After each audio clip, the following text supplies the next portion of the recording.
I'm Caleb Brooks with the AHSAA Radio Network. I'm at Holtville High School. I'm joined by Alison Franklin, head volleyball coach here, husband of head football coach Jason Franklin, and you telling me before you're best friends with Coach Kelly Hillier over at Reeltown, softball and volleyball coach there, and played high school ball with her, and so a lot of connections and people that are involved in the coaching world. And so for a coach to have that kind of surrounding, to have best friends that are coaches, to have a husband who's a coach, how much does that help you to be able to have people that you can relate to and really be able to vent to, I guess? Oh yeah, so much. Well, like especially in volleyball, like Kelly and I, we call each other all the time, and here's I'm having this problem. What have you seen? And a lot of times we play the same people, and so we'll call each other and get the scouting report from each other. As far as Jason being my husband, and he'll watch a ball game and come home and critique, but that's okay because it kind of goes the same way. On Friday nights when he gets home, I say, well, you know what, you could have done a little better. So but it is great. It's great to have that camaraderie. And you're telling me that y'all two met at Troy. We did. And you graduated from Troy. I graduated from Troy. Yep. So Go Trojans. Go Trojans. And but to have support like that, to have people around you that can relate. Yeah. I think that's the thing to me. My dad's a coach, and seeing his friends, seeing the way that he can call up certain people and get advice. I mean, for a coach to be able to do that and really not feel like you're all alone, you're doing this by yourself. Does that really help you be able to get through a season? Oh, absolutely. I mean, Pam Robinson was my high school coach, and I still call her, with issues. I mean, even though I've been coaching as long as I have, there's still things, you come across that not real sure how to handle, and so I'll still call her and say, here's my predicament, what would you do? And kind of, help each other out. It is a village. You were at Horseshoe Bend with Coach Franklin, and then you came here when he moved here, and then y'all have kind of been together, and you don't see that. Sometimes you see people that are at different schools and they want to be at different schools, but what is it that makes y'all want to be together? and it can get difficult and it can cause difficulties, but y'all, it seems to be working for y'all. But what is it that makes y'all want to be? We joke all the time and say, well, we're a package deal. But, we really do, we complement each other. I really do think we make each other better. He supports me and I support him, and, we're all the time supporting all of our athletes, and it's a different world when you go home and you can talk about the same issues. We teach the same kids, which is kind of funny. He teaches 10th grade, I teach 10th grade. So, to have somebody who can understand what you're going through day in and day out, but you also understand the difficult times and when to let go and when not to get mad. So, we enjoy it. Yeah. How proud are you to see what he's built football-wise the program that he's really established? It'll give you chill bumps, really. If you knew where this program was before and how quick he calls that turnaround. And I really do think he is so charismatic, and he has such great energy and such great attitude. And, he encourages kids to come out and play. And, actually, that's what I think got every sport going. Everybody just got excited about being a part of Holtville athletics, and so because of that, volleyball got better and basketball gets better, and we're just really excited. It's a whole school change. Obviously, you're proud of him. How proud are you of yourself, though? Because you've established a good volleyball program here now as well, and have really helped this program improve and get a lot better. And so when you take a step back, and obviously coaches are always thinking ahead and thinking about what's next, but when you do take a step back and look and kind of look at what you've been able to accomplish in a short time here, how proud are you of what y'all been able to build? Yeah, absolutely. It helps. Last year was my first year head coach. I was the assistant when we first got here. But we had some players come back out last year who had taken some years off, and that helped because they were the tall girls, like they were talking about earlier, and they graduated, But to go ahead and establish things, and then the group that I have now, this is their second year being in the way I, like things done, and we're seeing some good things happening. When you're at a place like this, you kind of have to take what you're given. Exactly. We were talking about, having tall players and not tall players. If you're at 7A, 6A, you're probably going to run into some tall girls. And then you got more of a chance of those walking around. So, for you as a coach, how do you adjust how you coach your team, the style that you have to play when you don't have girls that can go meet other teams at the net and get up there and block shots? Oh, that's exactly. Last year, let's see, our the tallest girl, the one who scored the most. Our leading blocker graduated. Our libero graduated. So that was big losses. Yeah. And so this team knew coming in, okay, here's what we've lost, and here's what we have to do. And we don't have the height. So like I tell them, you have to be good at the basics. You have to pass. You have to get your serves in. And when you do attack the ball, it has to have a purpose. You know, we're not just swinging to swing. Like it's got to go in. And so this group, they kind of understand what they're up against. They know we're not the fastest, we're not the strongest, we're not the tallest. So we have to compensate, and we have to do all the little things right. You mentioned not being the fastest, the tallest, the strongest, but yet you're sitting here with 3-0 record so far, and then you've gotten off to a great start. Yeah. And I mean, how proud of you, or how proud are you of these girls, and you know, knowing that they do have some circumstances that kind of puts them behind, but yet they've just been able to overcome that and have gone out and played really good volleyball. I know, it was so exciting. We our first game, we always play Marbury. That's a very good program, and so when we. You know, the first game, you really don't know what to expect. Everybody has jitters, you know, but they looked like they had been playing for months together. And it was just no big deal. We're going to take this win and we're going to clean up the gym and go home. And I really feel like that one win is what has propelled us. Like every day, they just have this confidence about them that they know they can win. Just calm down, Miss Franklin. We can win. Just calm down. Obviously, rules have changed since you were in school and Yep. when you were playing, you know, and how much you can practice in the summertime, things like that. But, you know, thinking back to when you played and now thinking to, you know, how you're able to coach your team now, I mean, how much does it help your team that they can do as much in the summer and can really be around each other as much as they can? Yeah, I mean, we can. I choose not to. It's summertime. They're supposed to have fun, you know, but we do have, you know, our school rules. All athletes work out 20 times, and I think that is that's what really starts the bond, because we're all in there together. Every girl that plays a sport at Holtville is in there working, sweating, trying to make themselves better, which in the end makes every team better. So, yeah, I think it actually just starts in the weight room. Where do you feel like your volleyball team really can improve the most? You know, they kept bringing up communication, and I mean, obviously, I've learned from talking to people. That's that's one of the most important things, and I didn't even know that. I mean, I really didn't. I love watching volleyball, but I didn't realize how much communication on being in certain spots and, you know, calling for the ball and things like that really mattered. But from a playing standpoint, obviously, like you mentioned, you're not as tall and big as some of these other teams. Where do y'all really need to improve the most in order to be the type of team you want you to be? Well, coming off last night, you know, because it's the most recent. Serve receive, you know, they talked a lot about their passing, and they do, but at times there are times where we don't focus as much on the serve receive, and we'll let a few points slip away. And then, I mean, in volleyball, you know, momentum it swings very quickly. And so, you know, you have a couple of bad serve receives and you're in a hole real quick, real fast. And so, yeah, if I could say one thing we got to get better at is definitely serve receive. You know, Gary Danielson that does the CBS football games on Saturday loves to say that he doesn't believe in momentum. You know, but as a volleyball coach, I believe in momentum. I see it all the time. But, you know, how much is having momentum important in volleyball? Because, I mean, if you're playing, you know, if it's best 2 out of 3, the first 2 games are 25, but that last one's to 15. And so you better have some momentum going into that last set. Exactly. You better have something left. Yeah, no kidding. I was telling them just last night, you know, you have to work so hard to score the point, you know, score the point, get the ball back. And I said, nothing kills momentum than getting back there to that serving line and you hit it directly into the net. You know, just all the momentum just drains. But yeah, volleyball is quick.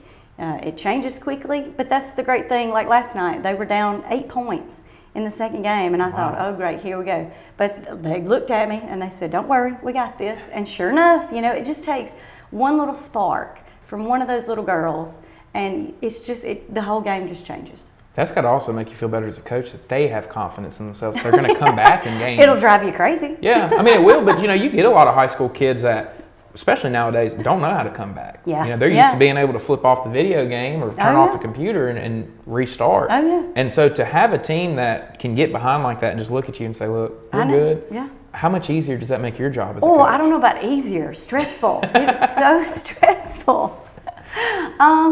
Yeah, you just patiently wait and keep encouraging, and you hope that it swings back in your way and you can hold on to the ball and score more points than the other side. Yeah, and I mean, you see some teams that they play better when they get behind. Yeah. Do you feel like that's your team right now? Yeah, I told them just last night, y'all make me feel like we're like an old car. Like it just takes us some time to get going.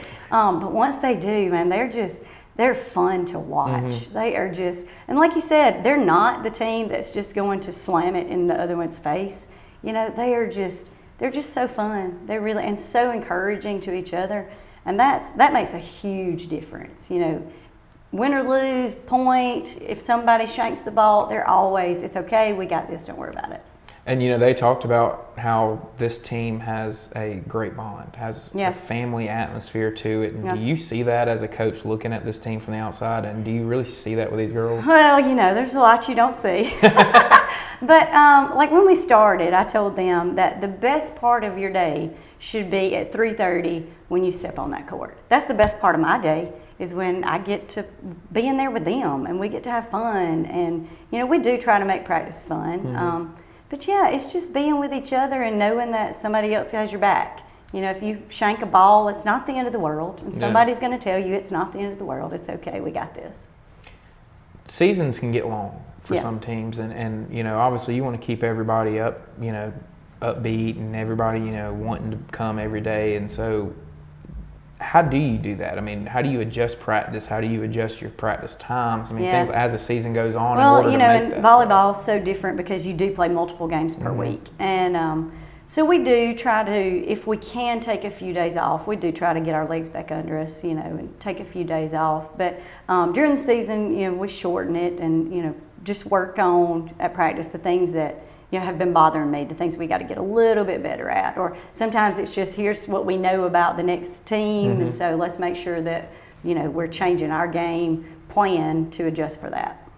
And how important do you think that is to let the girls step away every now and then and get away from it? I'm telling you, if you give them just a little bit of break, like today, I'm giving them a little bit. They had a great win last night. They don't play until Saturday in a tournament, so I'm going to give them a little time today.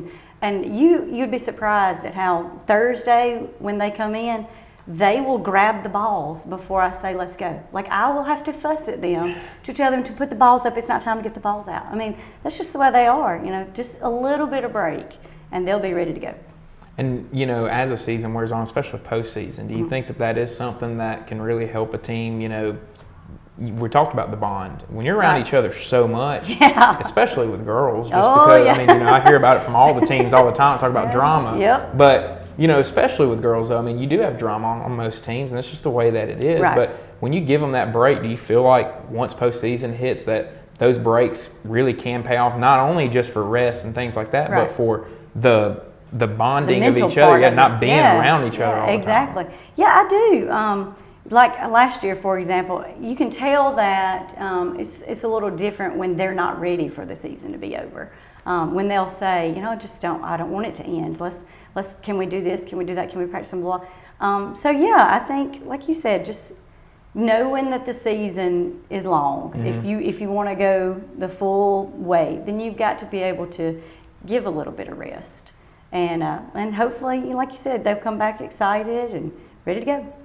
I talked to them about how people look at the fall sports, football, volleyball, cross country, all of them, that they set the tone for the whole school for the rest of the year. And, do you see that? I mean, do you see that the success that, your husband has, the success that you have can really help propel how the rest of the sports in this whole school do? Yeah, exactly. Especially in the boys' sports, I guess because I'm so wrapped up in the girls, I really kind of don't see it. But yeah, like when you start winning, not only do other people want to be a part of your program, but then the next program, like the girls were saying, they want to compete and be just as good as the people before them, But the great thing is a lot of our kids play multiple sports now. And so when they've gotten that success in the fall, then they understand, the commitment and the work that it takes, and they carry it into their next sport. How important do you think it is for kids to play multiple sports? I think it is absolutely important. Just from the muscle part of the health of your body. You do use different muscle groups in volleyball and in softball. Plus, it gives you a break. Just a little break from one of those other sports, which I think that's huge. Then, when it's time for that other sport that season, then you're loving it again. You're ready for it. Is it the same for you? Yes, absolutely. Yeah, because I also coach softball. Yeah. And so, that little break from it, then I'm ready for it again. And like at the end of volleyball, I'll be, okay, I need a break, Because I think you see it with football coaches a lot that are just football coaches, where when the whole year is just on this one sport, they can kind of get burned out on it as well. Absolutely. So, it's a good thing. For this team, though, obviously you want to win area. That's the first goal for anybody, and y'all do have a tough area. We do. It's not easy to get through this area, but playing the type of competition that y'all play is just going to prepare you for that tough area. But what is your message to this team on how you improve and how you get better as the season goes on? Well, we haven't actually sat down and talked about, here are our goals. I think just because we weren't, especially last year, we weren't really sure what kind of talent we had and how far with that schedule, how far we could go. And so I think last year it kind of surprised us all that we did as good as we did, And so this group now knows, they know what it takes to win, they know what it takes to be successful, they know where they want to go. And so, that's my role, is to just help them get there, I asked Coach Moncrief about this. When we play tri-matches, things like that, it's best 2 out of 3. When you play a single, it's 3 out of 5. Right. What would you rather play as a coach? Because, obviously you want to get as much volleyball in as possible, but when the postseason hits, it's best 3 out of 5. Right. So, the one that gets me the win the quickest. I don't know. It really, to us, it really doesn't matter. Just blow the whistle and we'll serve the ball and let's go. So, I guess where I was trying to go with that question is, do you feel that you need to play more 3 out of 5 games later in the year in order to prepare for that, or do you think it really? I don't. I really don't, because you get a lot of volleyball. Yeah. That's a lot of volleyball. So I don't think one more 25-point set really changes the game. I don't. This team, you mentioned not really talking about goals and talking about things like that, but what do you think is the ceiling for this team? Where do you feel like watching them that this team really can get to? I don't know. Like I said, they shocked me with the first win of the season. They really did. They just, I don't know. I hope it's an area championship. That would be really cool. Yeah. To do that. I know their ultimate goal, like everybody, let's go to state. Yeah. Last year we went to super regionals, which was huge. This team had not done that in a long time. So I guess my personal goal for them would be not only let's go to super regionals, but let's get a win. Yeah. And then if we get a win, let's see how the bracket falls and see how far we can get. And are you kind of looking at it as, last year we did this year we're taking a step forward if we do this. Right. And then anything after that is just gravy. Exactly. Yep, just icing on the cake. And I think that's essentially our goal. Let's just always do better than last year. What that means to them, I'm not real sure. To me, a record is really, it's not a big deal. We like that because, your record shows improvement. But ultimately, let's get back to Montgomery. Let's play well. And let's see if you can get a win. Yeah, and every coach wants their team playing their best ball at the end of the year. Right. Does any part of you worry a little bit and say, well, we are playing really good right now? It does. Yeah. Like I said, I'm so shocked by them right now. I don't know. And like I said, they're just so much fun. And so, as long as they're having fun and we're having fun together, I don't know where they're going to go. I'm just excited to be a part of the ride. Well, I can tell that you love this group, and I can hear the excitement, when you talk about them. And I really appreciate you taking the time to sit down with me. Yes, ma'am. Thank you for letting me come and visit with some of your girls and, really get to see y'all's program. And I wish you guys nothing but luck the rest of the day. Thank you.